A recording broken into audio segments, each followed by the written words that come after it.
Okay, we are good. Well, welcome everybody. I think we're going to go ahead and get started. I'm going to try to keep us on time because we have a reception right after this and I don't want to delay everybody. My name is Gene Jones. I'm executive director for a nonprofit organization up in Tallahassee called the Southern Waste Information Exchange. My 30-second elevator pitch is we assist industries, municipalities, state and federal government with waste issues. We kind of act like a matchmaker, a waste matchmaker, and put waste generators in touch with waste users, as well as provide information on regulatory information and remediation. Our organization has taken over the Florida Remediation Conference this year with Mike Eastman retiring. In addition to that, we have been putting on through Florida State University and our connections with the university, the MGP symposium. And so this particular session is a joint session. I'm not going to provide too many comments right now because I'm going to save them for tomorrow morning's opening sessions. This particular session is a joint session focusing on risk assessment and community involvement. It has the nexus for both MGP sites as well as regular remediation sites. This particular session is going to be moderated today by John McNally. I've known John for several years now. John is an environmental attorney here in the state of Florida and has a wealth of history with regard and experience on remediation, both MGP sites as well as other remediation sites. So John, I'm going to turn it over to you. But before I do that, I do want to make one distinction, make sure everybody has an understanding that regardless whether you signed up for MGP or you signed up for FRC, you can go back and forth between the sessions. So if you want to catch a particular presentation, in addition to that, let me also welcome the folks that are attending virtually. This is being Zoomed and we are recording all the sessions. So if you happen to miss something, you want to come back to a session, I'll be sending out those links to everybody along with all the presentations that you're going to see. We're going to shoot them to PDF and I'll make sure everybody gets a copy of it. So with those quick introductions, John, I'm going to turn it over to you and let you drive this train and we'll be back in. And don't forget, we have a reception out at the pool deck right after the session is over with. John, all yours, sir. Actually, is this on? Actually, that's perfect because I actually am an engineer too. But and Gene and I have known each other for many years, previously in my engineering career and then law over the past 30 years.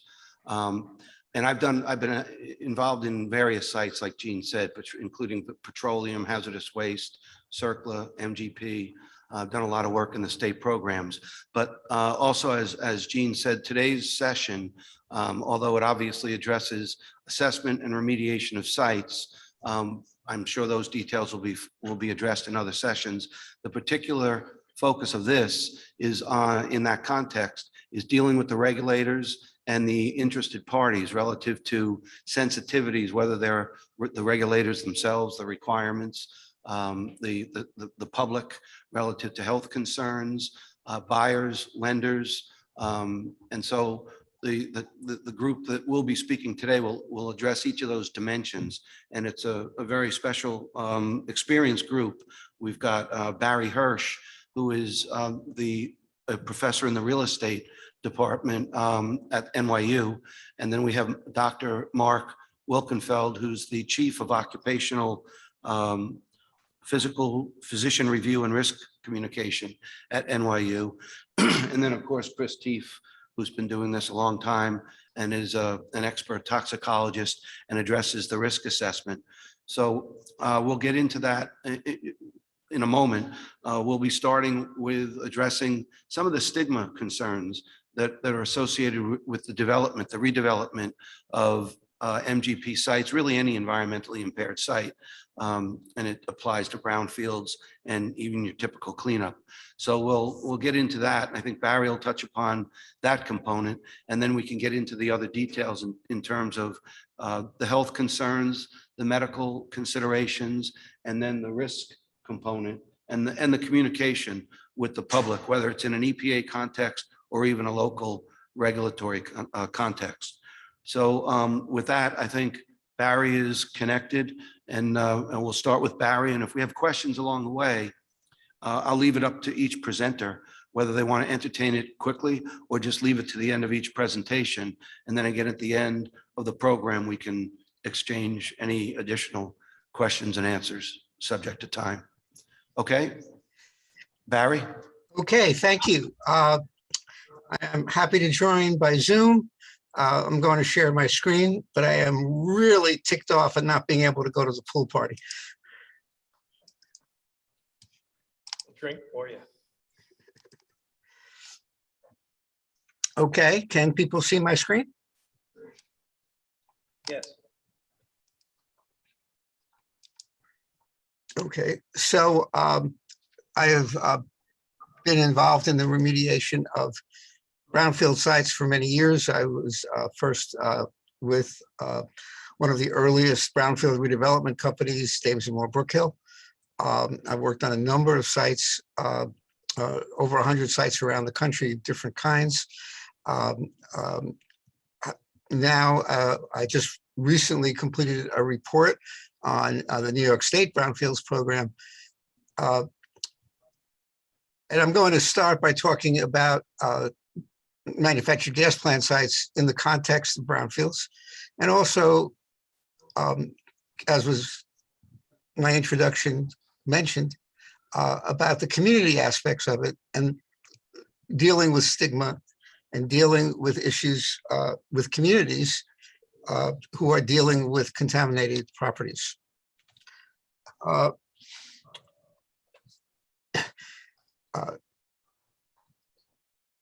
I've dealt with at least half a dozen manufactured gas plant sites.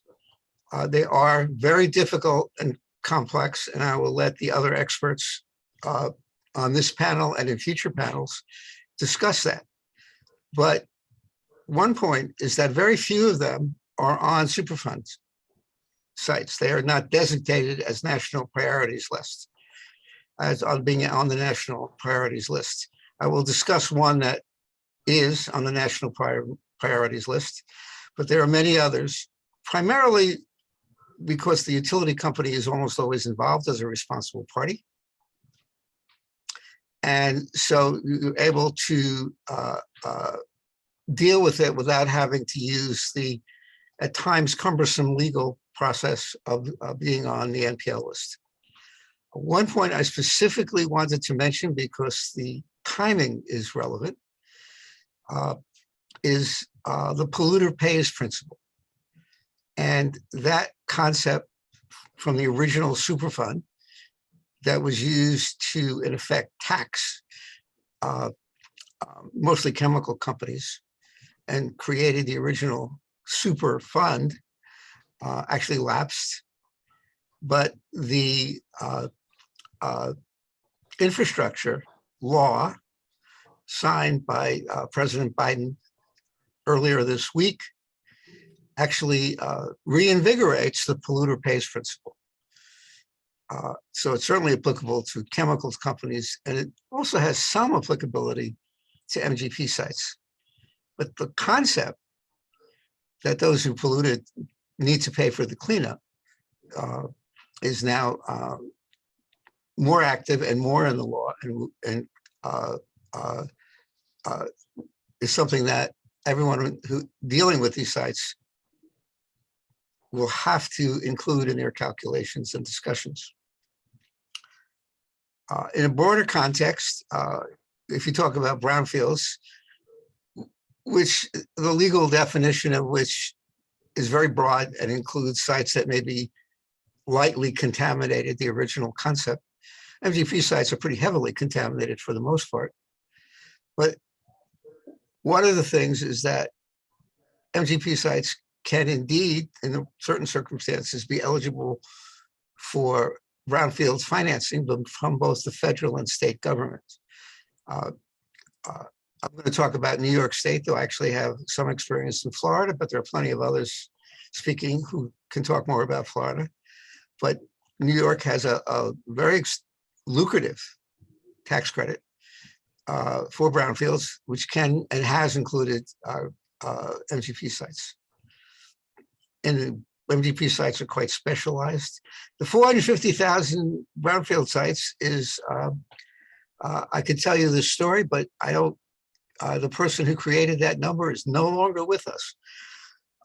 But I don't think it's accurate. But the 5,000 MGP sites is probably pretty close to right. A lot of these sites are on waterfronts, so therefore have to deal with special ecological issues.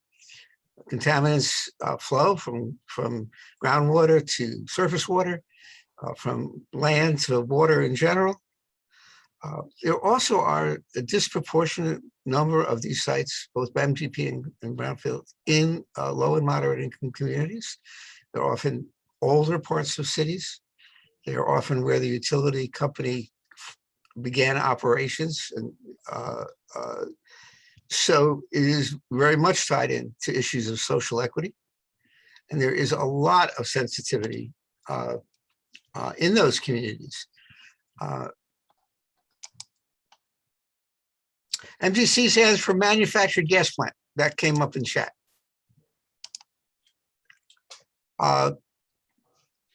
One of the questions I will leave to the later speakers is, can MGP sites be safely redeveloped?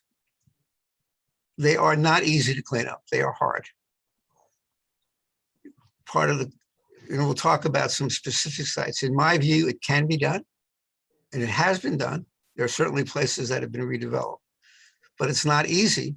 And one of the things that I wanted to talk about is that how do you convince a community that the cleanup will be adequate and protective?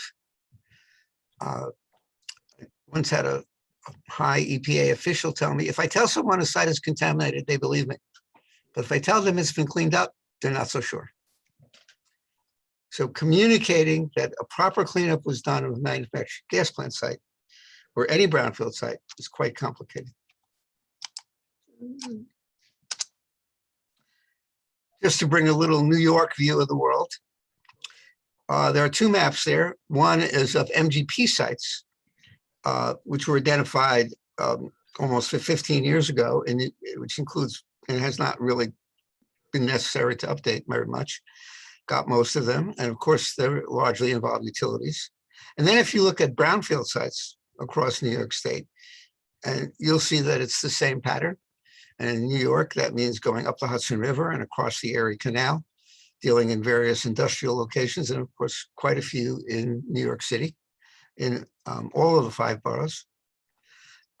So it follows the general pattern of industry for both brownfields and for manufactured gas plant sites. So this is the legal definition of a brownfield. Notice that is pretty broad. That where the redevelopment may be complicated by the presence or even the potential presence of a hazardous substance, they later added to include, quote, low-risk petroleum sites and mine-scarred lands. And whenever anybody asks me, are we creating new brownfields? Well, not nearly as many as had been created in the past by corporations and businesses. But when you think about things like meth labs, which are, by the way, very difficult to remediate, of course, those are illegal activities where they don't follow any laws, environmental or otherwise. So it is, the cleanup of brownfield sites is ongoing. And I wish we could get all of them, but not this week. So I am a Brooklyn guy, born and raised, now live in Stamford, Connecticut, where, among other things, I serve on a land use board. Gowanus Canal was one of the locations that inspired me to get interested in this. From a real estate perspective, they have come into their own, but it's taken a while. When I first joined the real estate faculty at NYU and said I did brownfields, all the finance people laughed at me. So why would you deal with those sites that are more complicated, take longer, have higher risk? Part of the reason is you can get them for cheap. And if you know how to deal with them, they're an opportunity. Partly because no one else is looking at them. So the Gowanus Canal was actually a wetlands and a stream that was dug out shortly after the Erie Canal. And it was a manufactured gas plant site run by Brooklyn Union Gas rather than Con Edison, now National Grid. And there was also other contamination along the canal, which included, by the way, some from the city of New York sewer treatment facility, including numerous oil companies and others. Arguably one of the more contaminated sites, certainly in the New York area. The canal itself is now a Superfund site. And part of the reason it became a Superfund site was because one of the locations right on the canal was a manufactured gas plant site. And that was key in EPA's evaluation of whether it should be classified as a Superfund site. The other factor, which I thought was more important, was Congress member Lydia Velazquez pushing very hard to have it designated. So that's the actual manufactured gas plant site, which interestingly has been largely, the cleanup has been largely completed by National Grid. And what's interesting is that the area of Gowanus, which when I was growing up was largely industrial, some dock workers and other residents nearby, has now become hot. There have been several large residential projects and other kinds of real estate development in the area. And there was actually a lot of interest in doing more. And in fact, within the last 2 weeks, development that would include 3,000 units by companies like Jonathan Rose and some others that would add 3,000 units. There was a subway line and connections. It's actually very close to Manhattan.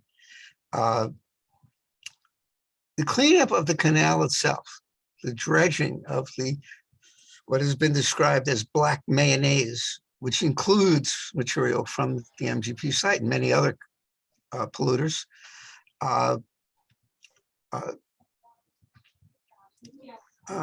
is proceeding. It took a long time. It was a long effort. The city of New York wanted to do it all themselves. EPA designated it a Superfund site. There is a kind of fan that blows the water that has actually been upgraded, and the dredging has begun. It'll probably go on for a few more years. But ultimately, this will become even more of a residential neighborhood. And people are living nearby, and some people will live very nearby and possibly on the former MGP site. During the discussions of the Gowanus Canal, there were opponents of the project who said, among other things, that the cleanup of this MGP site, and in fact, all MGP sites, was impossible, that it could never be cleaned, or that it would take hundreds of years. I will let the technical experts address what remediation means and how quickly it can be done and how you take the proper precautions so that people can live and work near it. That's a vision of what it's going to be. You certainly want to make sure that the remediation is appropriate. But as you can see, there is proposed, and there are projects going forward, projects that are funded. There are some projects that are complete, and there are others that are coming, largely residential around the Gowanus Canal. This building, designed by Frank Geary for IAC and Barry Diller and Joe Rose, is a corner of it is part of an MGP site. And part of the reason for including it was it was eligible for a New York State brownfield tax credit that was in the range of $15 million. One of the developers, Joseph Rose, who was formerly the chair of the New York City Planning Commission, came and talked to us at the NYU Schack Real Estate Institute. And I asked him about the brownfield tax credit. And his response was, look at that marble. Isn't that beautiful marble? We went to Italy to pick out that marble. There was a reaction, by the way. So they spent a lot of money on the cleanup, probably more than the tax credit. However, you're giving state money to two of the richest men on earth. And in fact, that the tax credit has been amended for the third time. That limits its use, particularly on the island of Manhattan.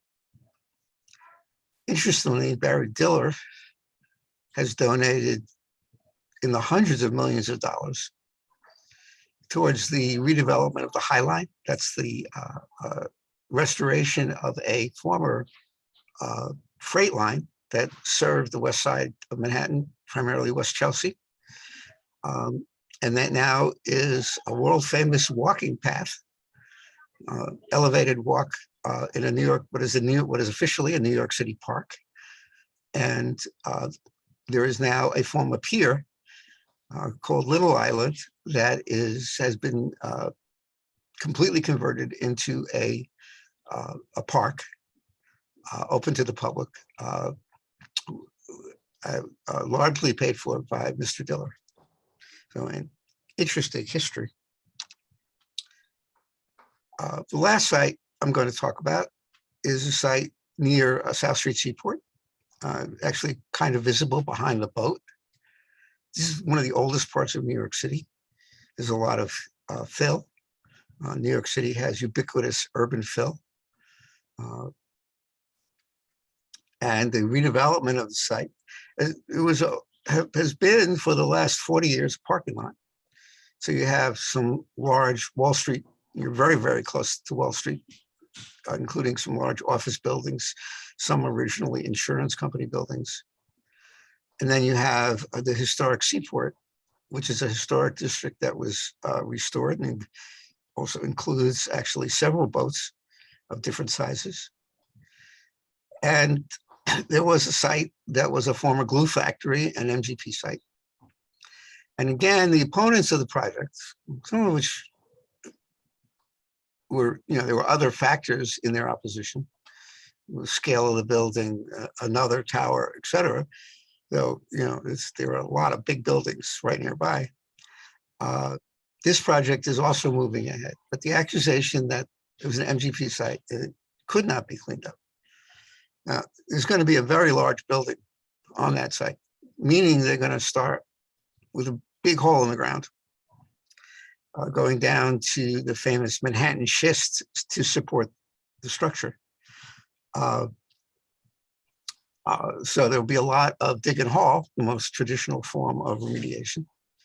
But that project is also going ahead, and again marks the reuse of a manufactured gas plant site that was heavily contaminated.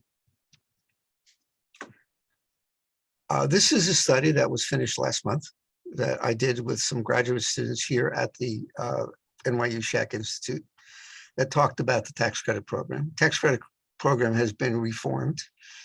This is not a small program. Over 15 years, it has distributed $2.6 billion of tax credits, and directly on site, over $17 billion of redevelopment. So it's distributed all around the state, but it has been adjusted. Originally, it's an as of right program. One of the interesting nuances is that state tax credits are taxable by the federal government. There are other questions about which sites should be included. They have to be fairly heavily contaminated, but of course, MGP sites often are. The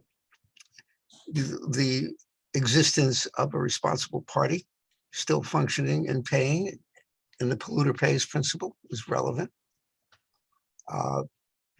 But the program is up for renewal. I think there's a lot of support for it. It's actually heavily used in Buffalo area, mostly industrial sites. It's been used throughout the state. In New York City, its use has been limited to gateways that included affordable housing and development in low and moderate income communities. Interestingly, the amount of projects and dollars of tax credits has expanded. So it is quite different from the federal program. It's actual, compared to the federal brownfields program only, which is about $100 million a year. That is going to be increased under the new legislation. So part of the point here is that MGP sites, manufactured gas plant sites, are brownfields, are a kind of brownfield, and can you consider them that light. So that is, my final closing comment is that the questions of how you get these sites to be reused, how you explain that to the community that the remediation will be successful and will be protective of health and the environment, is really what this kind of project is all about. And it's not easy, but they can be done. So with that, thank you. And I will turn it over. Barry, thank you very much. If there's a couple of questions, first of all, I think that's raised and touched upon a number of the associated contamination and cleanup challenges involved. And I might just I think it's appropriate to add in Florida, there's many similar programs, obviously brownfields and petroleum cleanup programs. And even though many have been long closed since they first opened in the 80s, it still is possible to get into the petroleum programs in certain limited circumstances. And then there's the dry cleaning program, there's voluntary cleanup tax credits. So all these tools are what can be used to overcome some of the difficult burdens. I don't know if there's any questions right now. If there's any questions that anybody might strike anybody's mind just to address now. Yes. I had a question about the real estate project he showed first. And the question is, given that you have substances that might be lighter than water from a gas plant, when you do a remediation plan, do you take that into account in determining not only what you need to do today, but what you will need to have in place in, say, 30 years? For example, if you put concrete or asphalt over a certain area, the materials might float up to that and then get concentrated against an impermeable surface, for example. Yeah, there was an extensive set of studies done on the Gowanus Canal by EPA and some specialist contractors. There was the issues about long-term remediation, about global warming and climate change and sea level rise. The Gowanus Canal runs directly into New York Harbor, therefore the Atlantic Ocean. But this is a very active community, including a wide range of residents, some of whom have a lot of expertise and asked a lot of hard questions. The long-term issues definitely were discussed in quite a bit of detail. It can be addressed, but it's not in it. It is expensive to address, but that they will do what has to be done. Fortunately, the real estate values and the programs that assist, the government programs, help make it possible to do the right job. And if I could just add to that, again, even in Florida with petroleum cleanups and brownfields and what Barry's described, if it depends on where the contamination is in the ground and how much can be removed and then replaced with clean fill or construction materials constituting the impervious layer. But I think we'll even touch upon that potentially a little bit when we get to Chris's portion of the presentation, because that has to be balanced. How much has been removed? What are the dynamics involved with fluctuating groundwater table, rainfall, whatever it may be, sealing the surface, and as Barry said, given the changes that are concerned these days, with potentially increased levels, all of that needs to be taken into consideration in the course of the remediation and the approval, and in conjunction with what I think we'll even touch upon in the remainder of this presentation.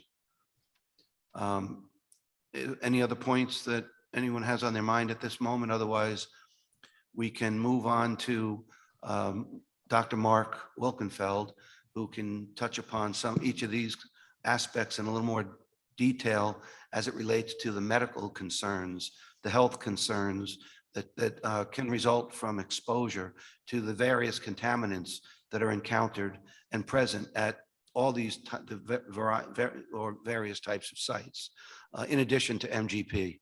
So if Barry, if that closes that, and Marc, if you're ready. Yeah, I'm ready. First of all, thank you for having me. I'm sorry I can't be there with you in person. I'm looking forward to being on Zoom for the event. They gave me some drink tickets, so that should be good too. It's ironic that I'm, Barry's an NYU faculty and I'm an NYU faculty. What are the odds, Barry? And we went to the same high school in New York. But I'm a physician. I'm board certified in occupational medicine. And, I was telling I have a resident with me this week, a young doctor working with me. It's very unusual for a doctor to speak at a conference that's not full of doctors. This is the second time I've had the pleasure of working with Chris at this particular conference. And I'm hoping that you learned something today. I don't want to turn you into doctors, but part of what I want to do is make you aware of how you can use a physician when you deal with some of the issues that Barry has brought up. And I myself and some of my colleagues have had this kind of experience. And we think it's useful. So let me tell you what it is. And my 7-year-olds aren't here, so I'm not sure how to do this. Let me see. Okay. Everybody see that okay? You guys Yes, see my slides? we can, Marc. Okay, good. All right. So, okay, let's move this over. Gonna move all your faces out of the way. All right, good. Okay. Right, so first of all, I'm an occupational environmental physician. Everyone knows what a cardiologist is, right? That's a heart specialist. Everyone knows what a dermatologist is. Very few people know what occupational environmental medicine is. Part of that is because there's very, very few of us, but it's a subspecialty. So the same way you can become an internist and then become a GI specialist, or you can become an internist and then become a blood specialist. You can do a fellowship, which is 2 years of additional training, and you can become an expert, or near an expert, or in some cases an expert when it comes to chemical exposures. And these chemical exposures can either be from the environment or from work. So our expertise, the same way that you would see a neurologist, if you want to see someone who's a specialist in neurologic problems, you would see us as a patient if you were concerned about chemicals on human health. Now, it's more of a global health kind of field as well, because in addition to seeing patients, we do other things. We look at epidemiologic studies. So part of our job is to protect the health of humans and animals, for that matter, from any kind of chemical exposures. Okay, so what we do is we treat people, but very often we also counsel people. So people come in with concerns of exposure to chemicals in the workplace or in residential settings. And those chemicals they vary the gamut. Okay, so because I was involved with this, and because I have an expertise in chemicals, I've been utilized to provide risk communication to people concerned about possible exposure to chemicals.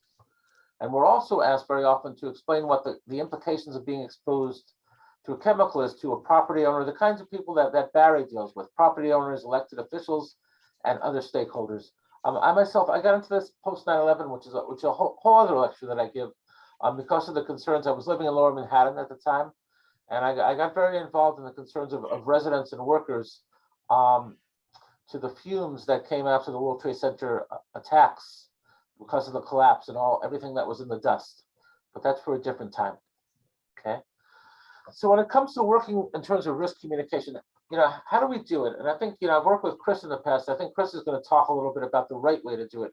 We see many people doing it the wrong way, but there's a right way to do this. And one of the things you have to do is make people feel comfortable and make people trust you, which is something that you learn a little bit of in medical school and a little bit of in real estate school. But I think you learn that more through life. So there's a few things that you can do. You can have written FAQs because many people have the same question, and many people don't like to ask questions in front of people. I find one of the worst ways of doing this is to have a big room full of people, right, and present as Barry would to the university students or as I do to the medical students. We find that doing it informally is a little bit better, but even before you meet with people, writing down the questions and really thinking through what the answers are, in a very simplistic way is a very good thing to do. And that way also people have that information in front of them. Okay, we can meet, and we've met in the past with elected officials who have many, many questions. We can attend community board meetings. A lot of projects and a lot of cleanups require approval of the local community board. I guess you have community boards in Florida as well, but in New York, it's in Manhattan and in Brooklyn and Queens and the 5 boroughs, it's a very, very big thing. They say that all politics is local, and the community board has a lot of influence on what's approved and what's not approved. We have public meetings in which we can meet with the public. And one of the major things that we do is we have availability to answer follow-up questions. As a doctor, it's a little bit different from anybody else talking to groups of people because sometimes people will stand up and talk about their own individual medical problems. That's something that we don't want to do in public for obvious reasons. So we're available by phone to talk with people. Okay, so, since the internet, people are a lot less afraid of medical diseases, and that's because you can look it up and you can know everything about it. So you have a lot of you have a lot of experts and everything. And I won't talk about COVID today because that's a different lecture. But I saw a very cute cartoon. I should actually put it on my slides, and it says it's an older couple, and the man is looking at his computer, and he says to his wife, he goes, "I found something on Facebook that all of the experts have missed." And that's what medicine has become. But when it comes to chemicals, it still has that mystique. And part of that is because when you look on the internet, there's such a range of opinions, which is true of many things, but it's just not as well understood.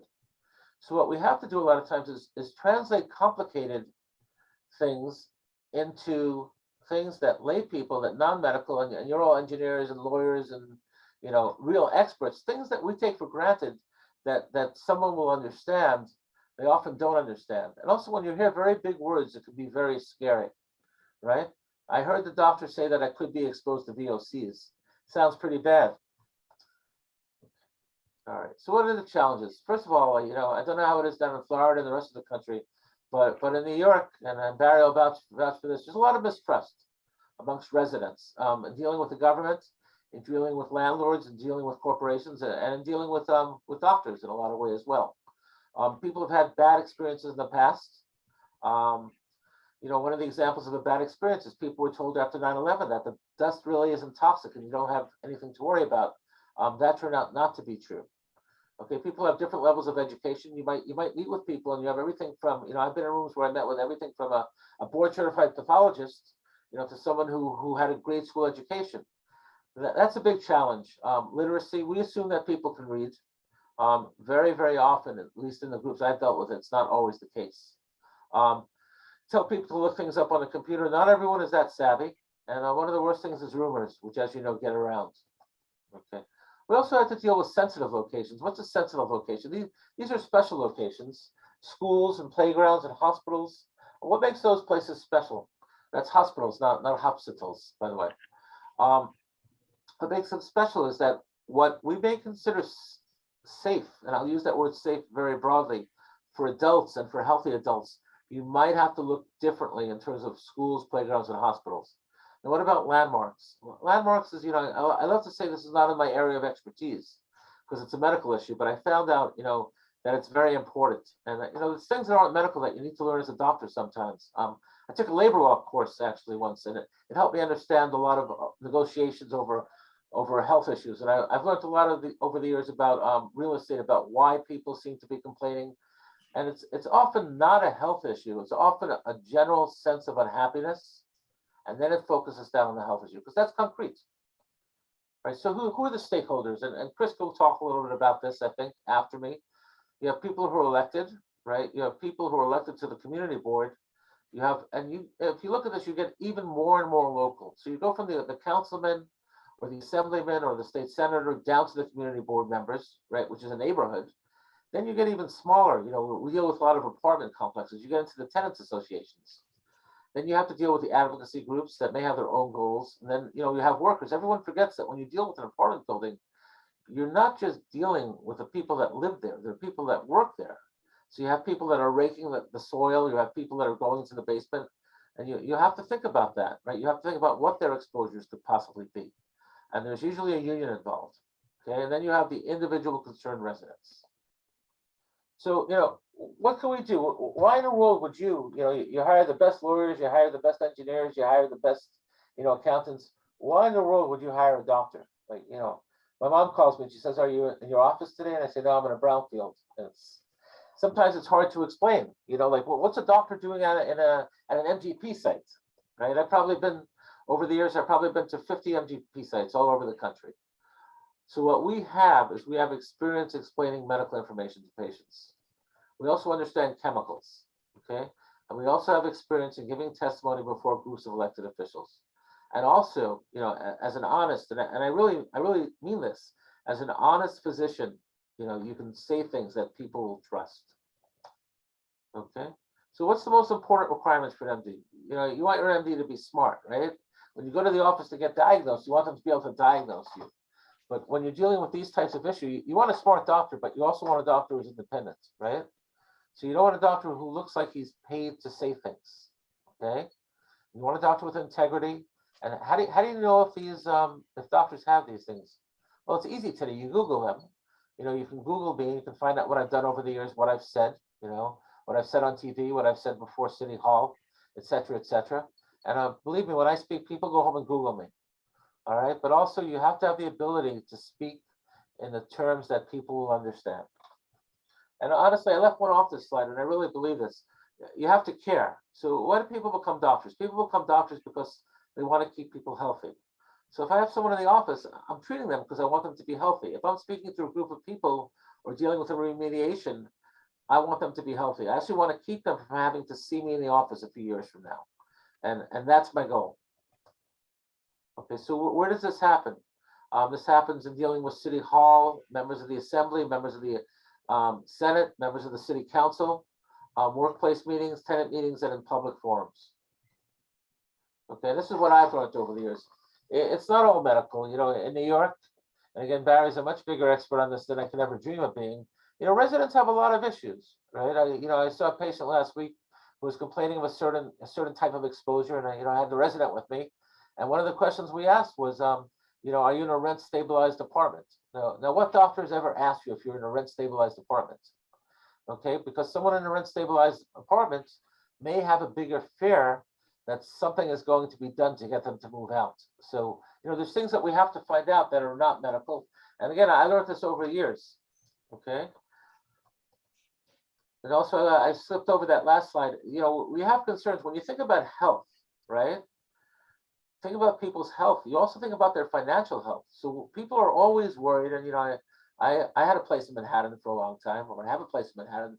You worry about the value, right? If something happens in this neighborhood, what is going to happen to the value of my apartment?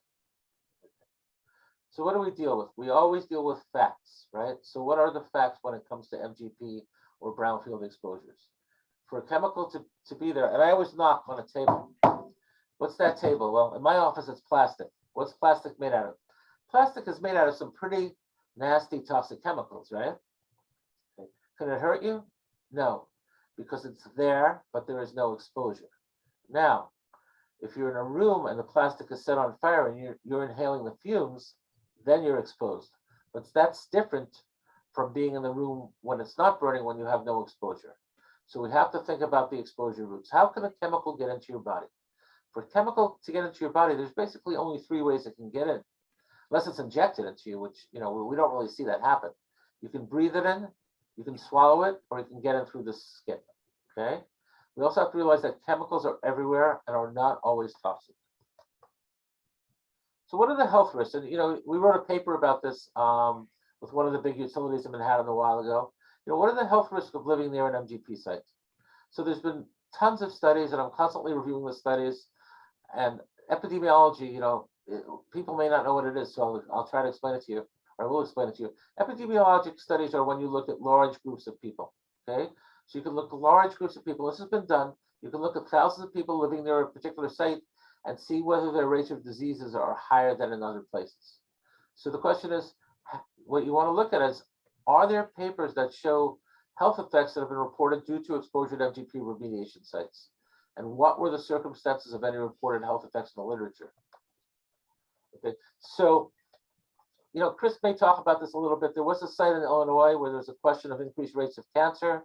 And if you read through all the papers, it seems like some people might have climbed over the fence and actually played at the site and had much more exposure than usual. But once that was in the newspapers, that there was an increased rate of cancer at this particular site, people became very scared and said, well, if there's an increased rate at that site, maybe it's increased at my site as well. But again, each place is unique, right?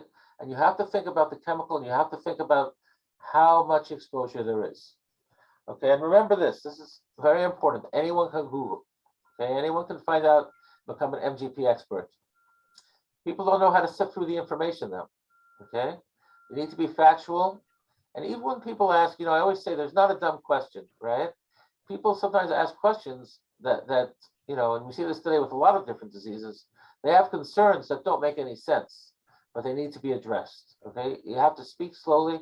Hardest thing for a New Yorker is to speak slowly, right, Barry? You have to speak slowly and factually. You have to speak in simple and plain terminology, and you have to build trust. It's not a one-time relationship.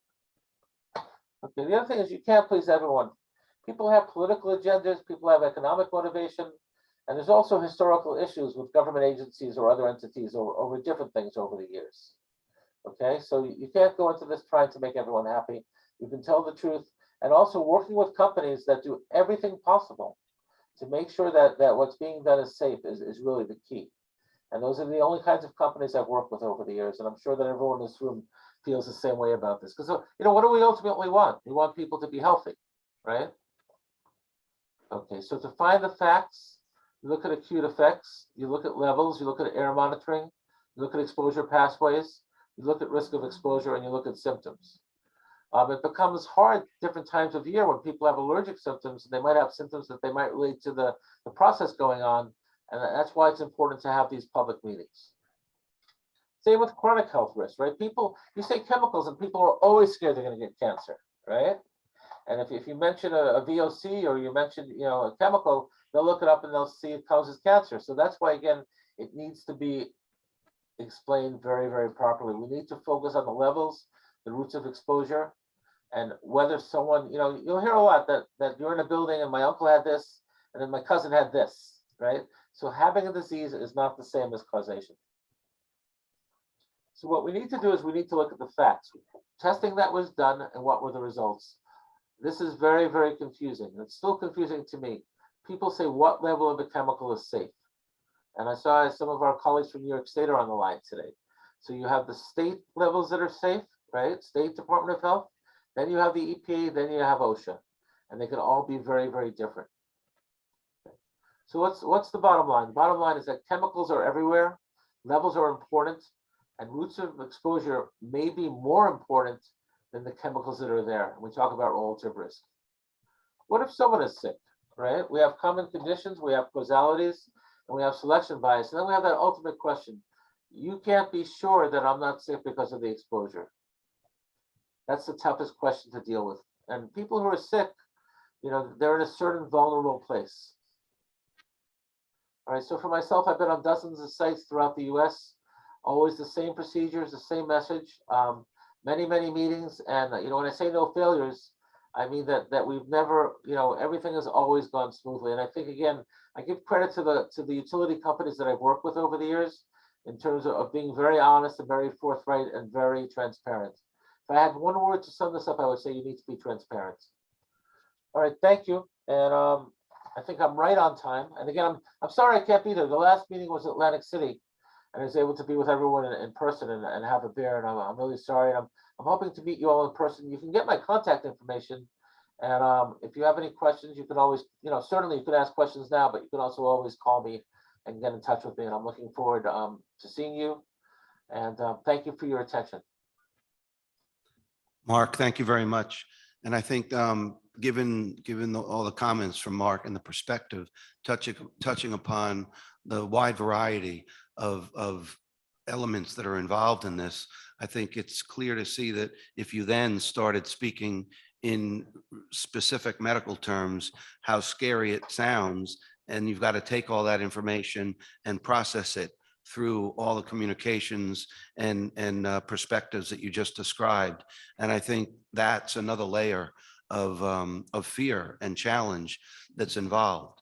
And so are there any questions at this point now that anyone wants to ask about Mark's presentation? Otherwise, what we can do is I'll just comment and we'll switch to Chris, is that I think what Mark just did is he sort of identified the whole exposure resulting from these sites and the concern for the health effects that, again, if you get into all the medical jargon and lingo, it can become like a chemistry class. And the next step is to then process it relative to how do you interpret that once you know the potential impacts and the levels. How do you then interpret that data based on the measurements in the environment that are being made as part of the site testing? And that's, I think, the other half of the equation, or another part of the multi-sliced pie that Chris will get into. Is this microphone on?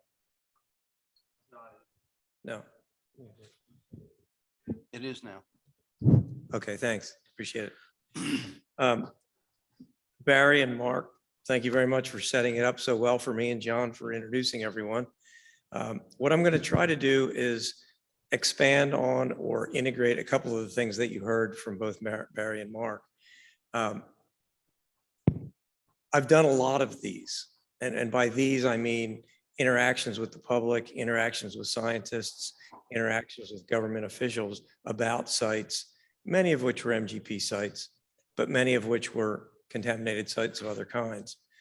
And there are some special applications for each, but by and large, many of the principles remain the same. And you heard a number of them already, which are speak carefully, make sure you know what you're talking about, make sure you give people an opportunity to explain their position, and don't just lecture to them. So I want to go through this in a linear way, and then I'll stop and see what questions there might be at the end.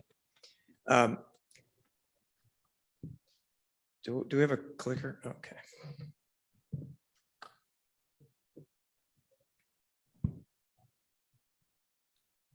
Okay. The first one of these international conferences, these manufactured gas plant symposia, occurred in 1995 in Prague in the Czech Republic. And here we still are talking about some of the same things. But again, as I said, they're not unique to manufactured gas plant sites, but many of them have the same kinds of chemicals, the same kinds of people living near them, the same kinds of concerns about exposures and potential health risks that we are able to use to cross-cut different kinds of sites. But I think it's really interesting to say here we are 26 years later, introducing some of the same subject matter that we talked about 5,000 miles from here.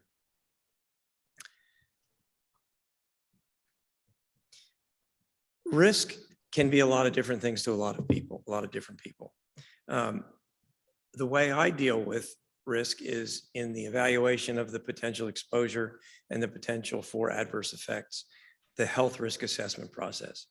But I use the expertise of a lot of different people in the activities that I conduct, including geologists, toxicologists like myself, and sometimes more than one, depending upon the specialties that may be involved. There may be someone who is an inhalation toxicologist and another person who has specialties in the dermal field, or as Mark mentioned, the medical field itself, the conventional medical field. Industrial hygiene is another aspect of this that I don't know if there are any industrial hygienists in here, but they have a different view of many of these things that we're going to talk about. So the team that you put together for the risk communication process, which I'll talk about, involves all of these kinds of people. The risk management part, if there are engineers in here, there are geologists, there are folks who specialize in handling and remediation and management of the risks. They all have a place at the table for a risk communication exercise as well. And finally, the risk communication part, which is really what we've been talking about. How do we explain to people who are already upset whether they should be upset or whether something that they've learned is potentially inaccurate?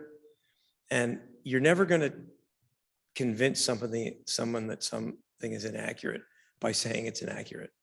You're going to have to provide examples. You're going to have to provide somebody with the appropriate background and experience and credentials, as Marc mentioned, to get through that initial impedance, that initial, I'm mad and I'm not here to be told that everything's going to be fine because I know it's not going to be fine. Well, maybe it's not, but many times it is. And many times it is because of the actions of many people like yourselves who are involved in the management of these sites. So it's not always straightforward. It's not always simple, but it is always very important. All of these three pieces form a really integrated picture when you're trying to convey these kinds of complicated scenarios. What you have to at first contend with is the concept that presence equals significance for chemicals. Marc touched on it and Barry touched on it. The fact that something is present isn't the important issue. The question is, where is it present? Where are the potential exposures, if there are any?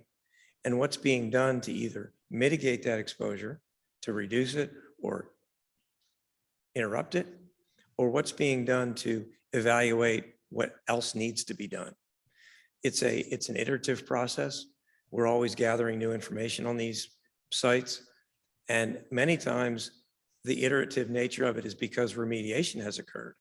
So while you had a set of circumstances that applied at one time period, as the process goes forward, you have better characterization, better remediation, better engineering, and better removal.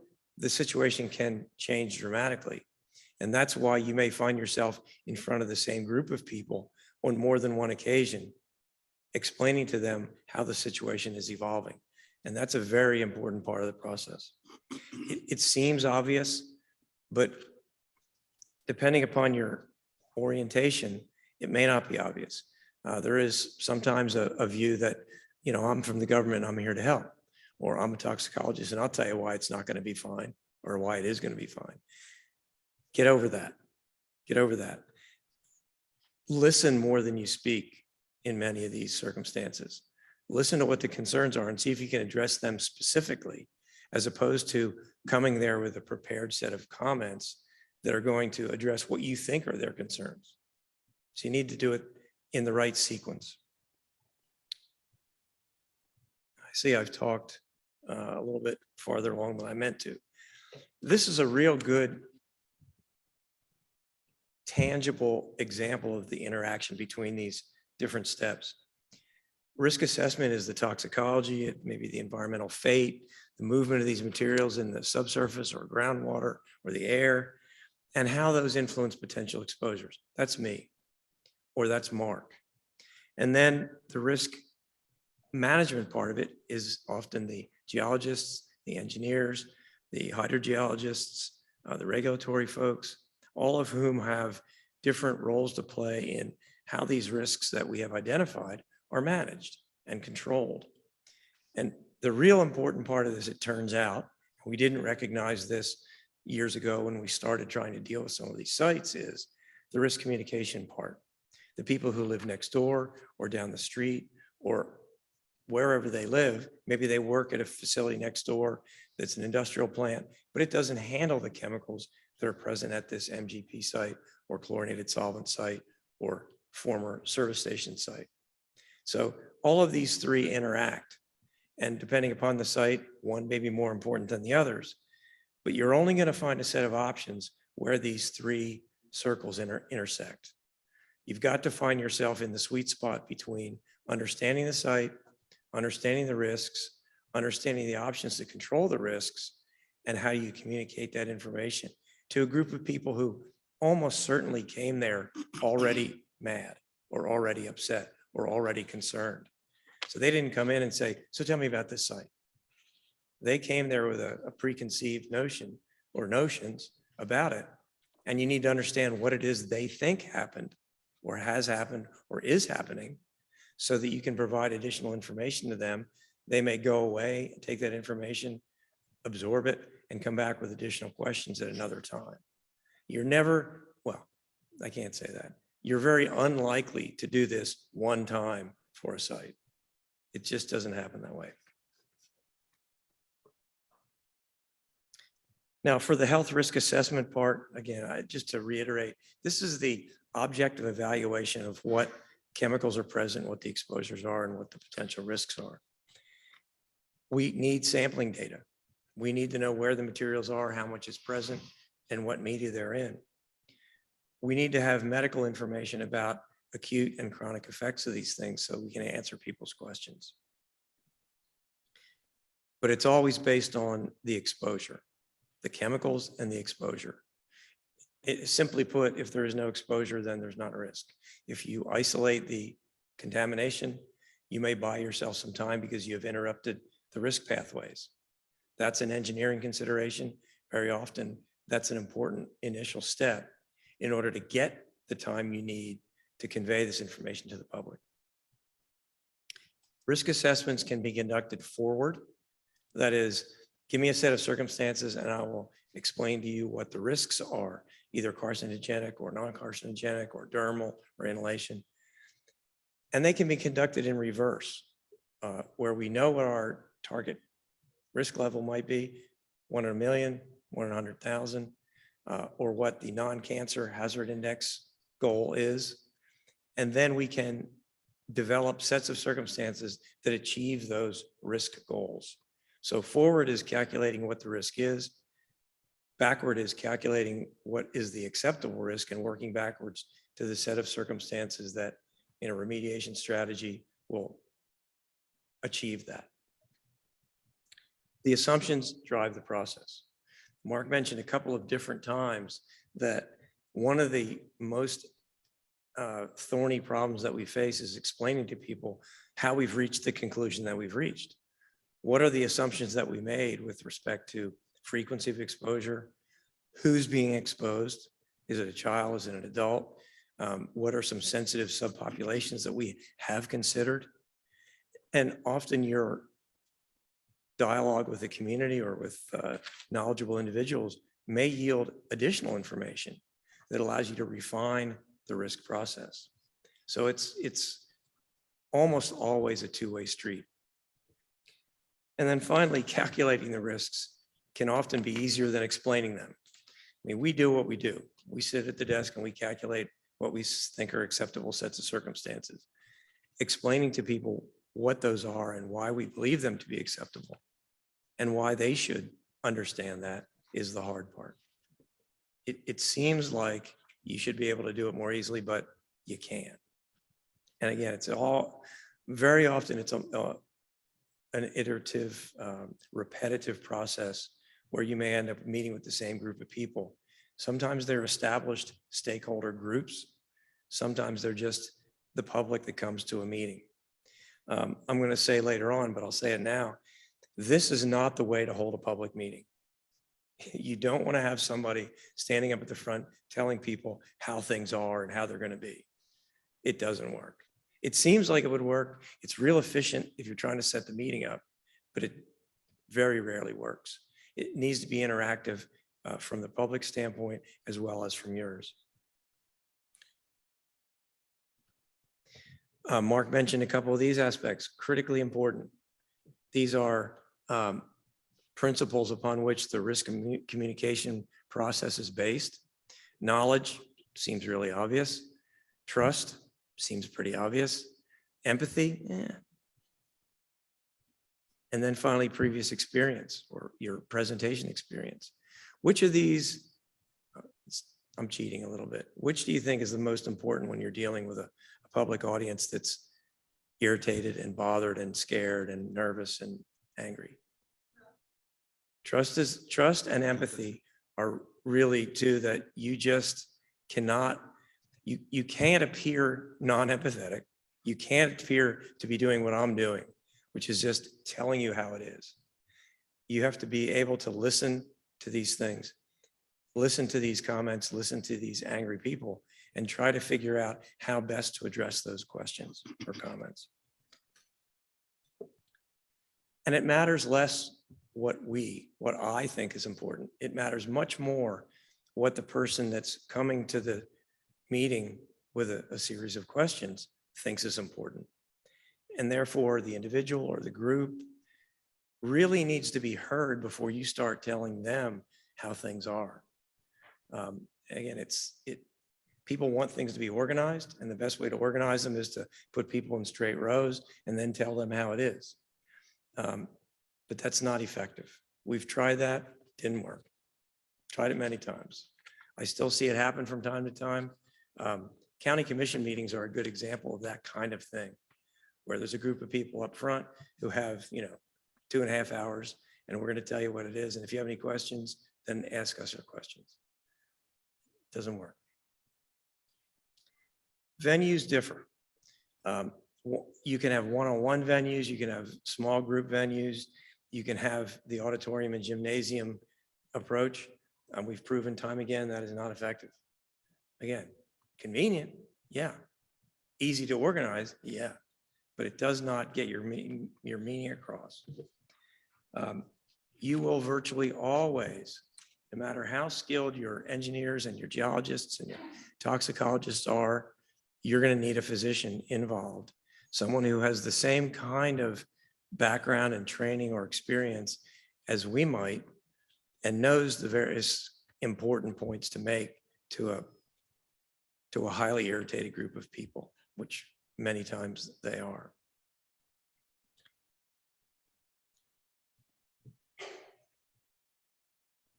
To reiterate a point Marc made, in addition to trust and empathy, honesty and accuracy are crucial. You can't have people coming to a meeting who may have done their homework, who may have gotten on the internet, who may have gone to the library and looked up benzene or polycyclic aromatic hydrocarbons. And if you discount that and you underestimate people's ability to do that now, you're running a very serious risk. And so try to suss out your audience, try to understand who it is that's sort of, the phrase was used, driving the train earlier. Who's driving the train at this meeting? Are there 2 or 3 people who really seem to have a better understanding or a more emphatic understanding than others? Identify them as quickly as you can and find out how knowledgeable they really are. Some of them are. Some of them are very knowledgeable. You may have physicians come to the meeting. You may have engineers come to the meeting. You may have geologists come to the meeting. Give them the opportunity to speak and understand what in there is important and useful and constructive to your process, which is trying to get a back and forth dialogue going with the community that is of interest in whatever site you're talking about.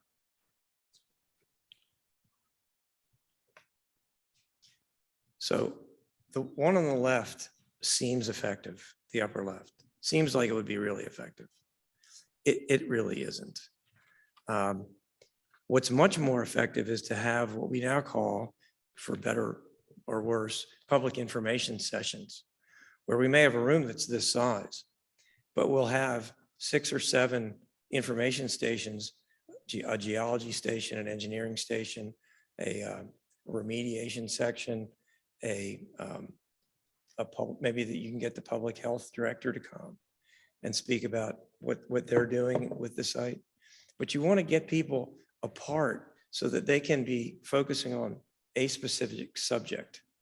Again, whether it's geology or engineering or toxicology or air emissions or air modeling or the public health department.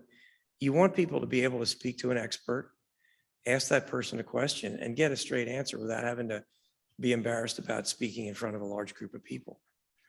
It also gives you the opportunity to speak directly to people. And sometimes the anger and the irritation evaporates when people are clearly being listened to in a small group. Many people don't feel comfortable speaking in front of a large group. It's easy to say, well, too bad, that's what you have to do. No, it isn't. It isn't really that. You don't really have to do that. These smaller groups are much, much more effective. They're a little bit more inconvenient to organize, but they're by and large much, much more effective. And they should have some video or audio or graphic material that people can look at and point to, show them maps of the site, show them air quality data graphed rather than in tabular form. I mean, all of these things, once you see them work, you realize it's the way to go.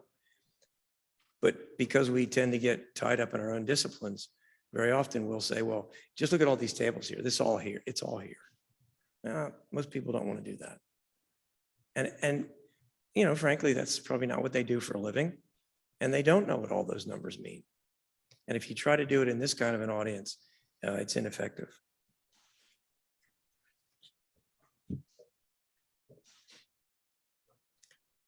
So specifically for MGP site, and I know that we've said a couple of times, different speakers have said, this is a cross-cutting group. Some people here are for MGP, some people are for chlorinated solvent sites, for some people are here for remediation strategies, that type of thing. MGP sites will have similarities. There's no question. You very often will see the same kinds of substances present, but the media in which they're present may be different. The relative magnitude of, or the importance of classes of chemicals may be different, depending upon whether they were actually manufacturing gas historically, or whether it was being stored there or handled there. You got to know what kind of a site you've got before you can make a fair determination about what to look for. And then B, how does it differ maybe from another site? Is anybody here from Maryland, from Baltimore area? Others may have examples like this, but the Baltimore Orioles baseball stadium, Camden Yards, is built on a former MGP site. Some people know that, and some of you all may know that. That's more common than you might think, that there will be a well-recognized either public or private facility that has been successfully redeveloped and built, as Barry mentioned, on a former MGP site. It's all about the engineering and the geology and the remediation that's going on, and sometimes the conveyance of information to the public about the fact that you can clean these sites up in an effective way and redevelop them. The common analytes that we see out here or at MGP sites, cyanides, toluene, ethylbenzene, xylene groups, polycyclic aromatics, phenols, mercury, particulates. To some extent, most of these are present at MGP sites. But again, it's going to differ on what exactly was done there. From a carcinogenic standpoint, it's going to be the PAHs for the most part, benzene, arsenic, cadmium by the inhalation route, but in very likely, in most circumstances, cadmium is not a carcinogen by the oral route.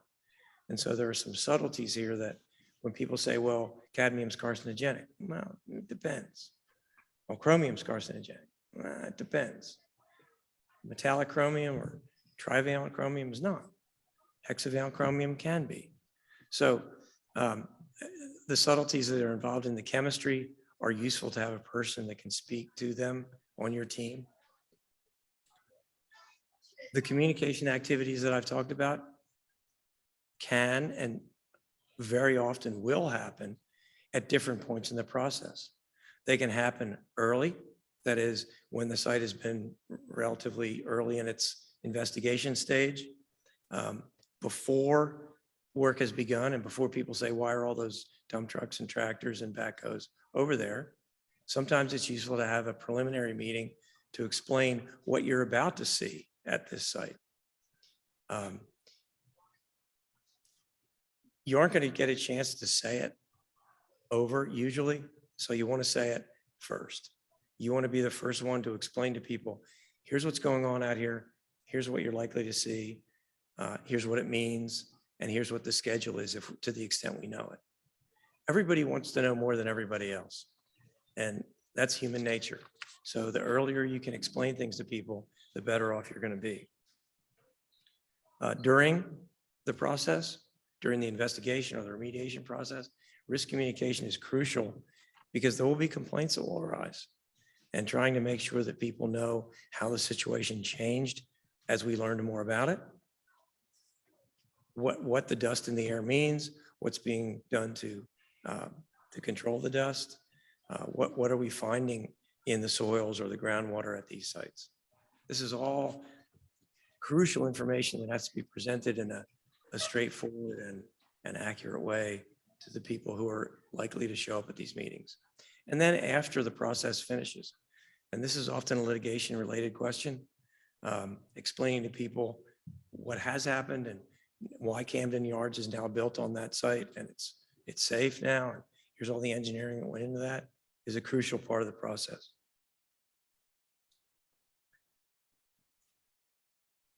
And even in I described the public information session venue, even in those circumstances, you got to be ready to adapt. You're going to encounter things that simply you weren't expecting. A group of people may come and say, well, didn't you know that after that was a manufactured gas plant, it was a fertilizer manufacturing facility. And so you may have other considerations that weren't immediately apparent. Many people, often people will know more about the site than the initial investigators do. But being adaptable is really extremely important. The situation will change, the people may change that you're having to interact with. Some people may come to the first couple of meetings, get the information they needed, you may never see them again. And then you may get a different group of people who are asking the very same questions that the first people were asking, and you've got to answer them all over again. You can't say, well, go talk to Bob. I already told him. Too bad, I want to know it myself. I touched on some of the chemicals of interest for MGP sites. Many of these are equally important at other sites of this type, other types of industrial or agricultural or commercial sites that have the same kinds of chemicals. You can have both health-based concerns or considerations, and that's when I talked about carcinogenic or non-carcinogenic endpoints. You can also have aesthetic considerations. Some of the volatiles have odors that are detectable and arguably objectionable. Some of the amines can have some pretty powerful odors as well, the nitrogen compounds. The cyanides are an interesting group. There's a couple of examples here. We see them at MGP sites pretty frequently, but they can differ depending upon exactly what process was being conducted there. And so when people say cyanides, that's like saying PAHs. You got to tell me which one it is now. Which cyanide is it? Potassium cyanide, hydrogen cyanide, some other much larger cyanide molecule that has much lesser toxicity because it is such a large molecular weight molecule. So saying petroleum products isn't useful to a petroleum engineer.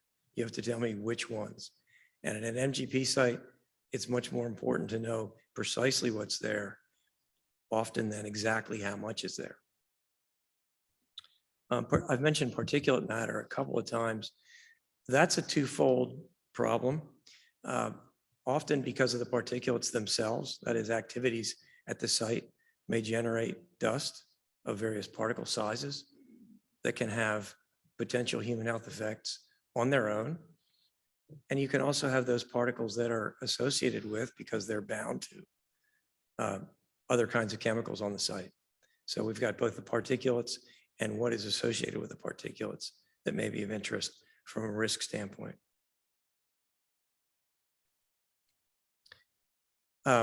If there is a group of substances that we see more frequently than others at MGP sites, it is the polycyclic aromatics. I think if there's something that the vast majority of people in this room came here knowing, it's probably that. They differ, though, greatly in their molecular weight and their physical chemical properties and their toxicological properties. So again, knowing which particular mix you've got is really important, not only to you from an engineering and remediation standpoint, but also to explain to people what's present there. There are non-carcinogenic PAHs, again, pyrene, phenanthrene, and then that's probably lesser well known to the general public than the fact that PAHs are carcinogenic. Well, some of them are, or can be, or are in animal studies, but not in human studies. So there's a variety of different steps in the process that you may end up having to address in a risk communication exercise. It's often useful for the PAHs to explain to people that a manufactured gas plant site is not the only place at which you're likely to see exposure to PAHs. Petroleum sites, gasoline service stations. This one isn't all that popular, but overcooked steak. So you have to tell people the entire story. Sometimes that's persuasive. People understand that I am currently being exposed to these things as a result of other activities that I conduct, not just because they're over on that site that's being cleaned up. It's a little risky, and you have to be a little bit careful about how you convey that information. It tends to be viewed often as a way to deflect criticism. But in my judgment, you have to be complete with people, or you will have somebody come and say, well, don't you know it's in steak? I did know that. I just didn't think you wanted to know it. And then with the PAHs, you got to keep your eye on the literature, or at least the regulatory constructs out there. Recently, last couple of years, the PAHs have been reevaluated by EPA on a couple of different occasions.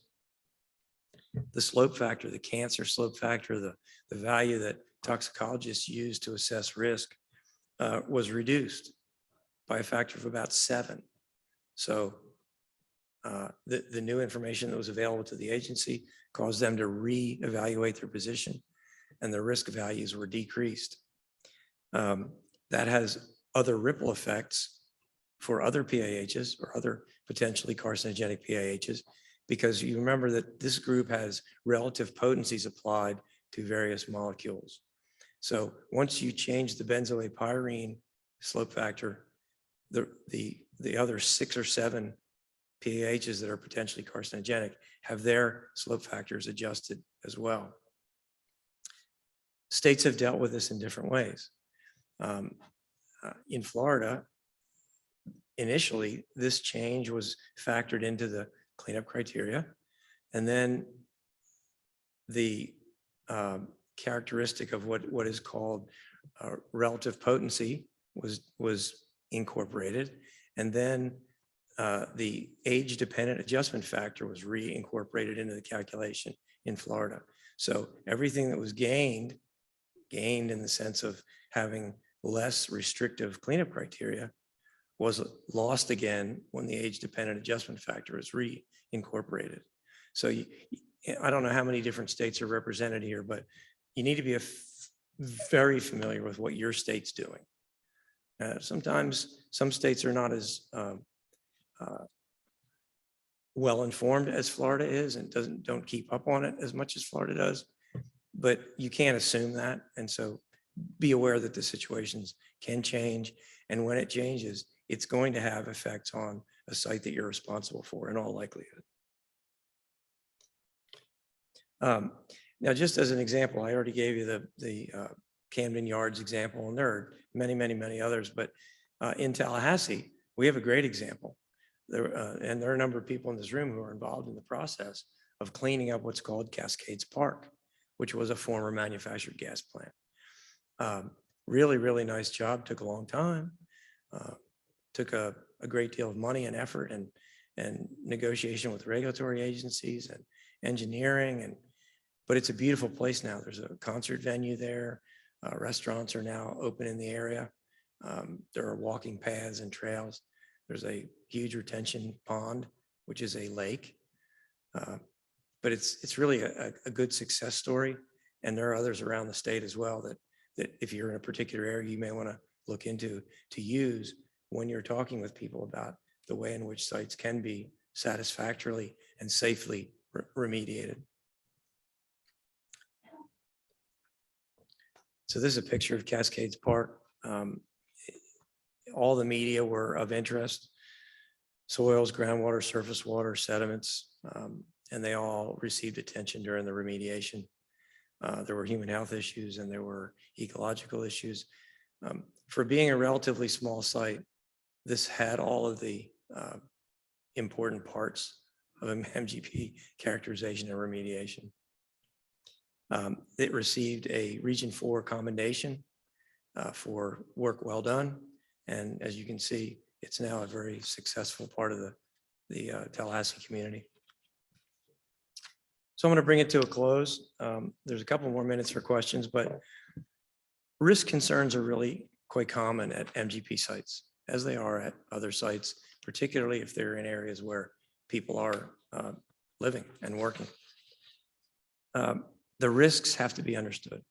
We need to be able to say to people, we understand what you're saying, and here's how we have assessed and evaluated that. Here's what the risks are or are not, and here's how they're being handled. And then what other questions might you have? Fair and accurate communication is critical. It's absolutely critical. And it's going to require more than one discipline. This room probably has all of the disciplines that one would need in a situation like this, from a scientific, legal, public presentation, regulatory standpoint. You're going to have to interact with all those people, and identifying them early in the process is very good. If there's one thing I want to convey, it's that talking is less valuable than listening in these circumstances. Most people don't do it well. I've gotten better at it, but I'm not as good as I should be at it. Whenever somebody says something outrageous, I want to respond. You don't have to respond. Just because someone says something to you doesn't mean you have to say something back to them. Straightforward and accurate. Seems obvious. It isn't always obvious. I said really early on, you're not going to get two chances at this.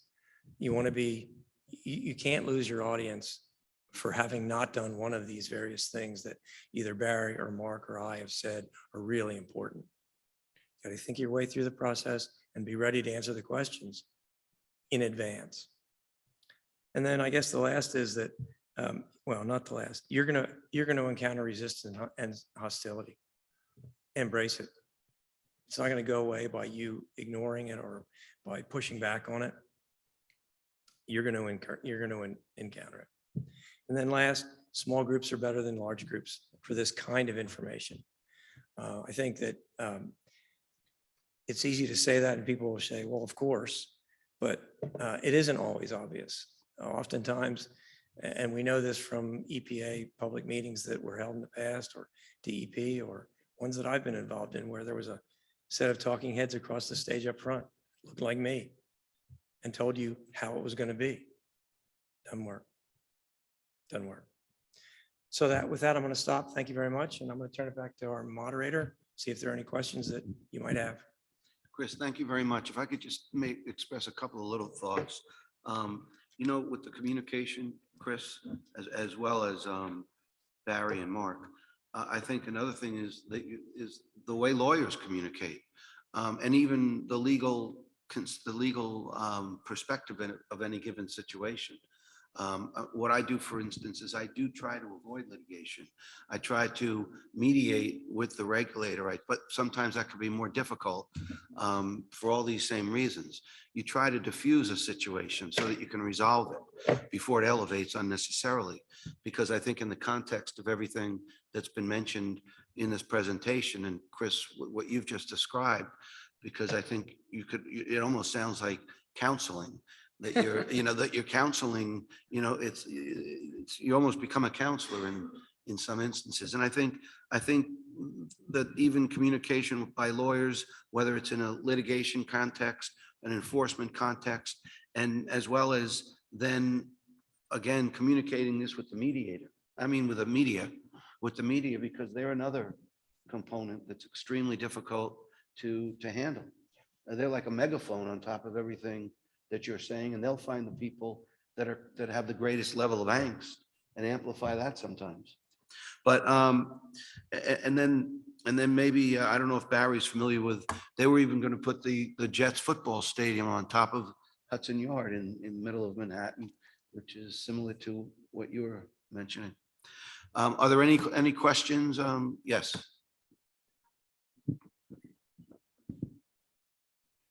I wanted to make two comments, I guess, sort of questions. The first one was just a comment on your slide on what it takes to communicate risk successfully, not tongue in cheek, but with some belief in it. You need to hire somebody who's charismatic to do it, because what you were describing were rhetorical techniques, the techniques of persuasion. People don't have enough knowledge of what you're talking about to be persuaded. They don't want to be persuaded. They want you to make them believe, and that takes charisma. And the second comment I wanted to make was that what you described in terms of small group meetings and all, that's very 20th century. If you want to know what motivates public opinion now, you have to go into the cloaca maxima, which I'm referring to as Meta or Facebook or other social media. That's where everything is. That's where faith is cultivated these days. And if you're not using social media or doing like some of the people who really want results, hiring what are referred to as motivators or influencers, what you're doing is like 1 part out of 10 of what is going to get this finished in a timely way. And unfortunately, that's just the way it is. The newspaper in my county went defunct and is increasingly irrelevant, but people still read it to find out what they want to ask about on Facebook. It's just amazing. That's ironic. Things have And changed. that's the way, no, that's what's going on now. And this rhetorical process just isn't relevant anymore. So sorry, I had to say that. There's a lot of new tools. Come on, man, we're old. Any other thoughts, questions? Well, I just want to answer your question. The Jet Stadium was now Hudson Yards, is actually a platform built over an active train yard. All the trains from New Jersey come under the tunnel, come into Manhattan, and that football stadium was going to be on top of it. No, I know that.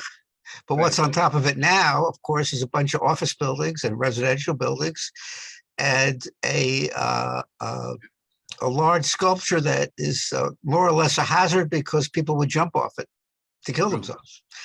So you think about the health hazard you never anticipated. My daughter lived in the West Village, and we would walk on the High Line.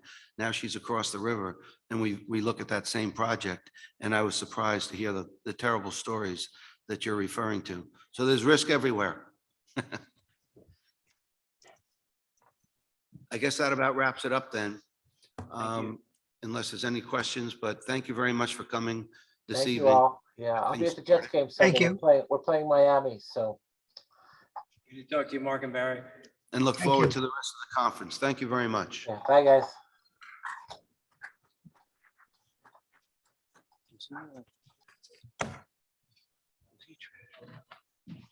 Trash in the room?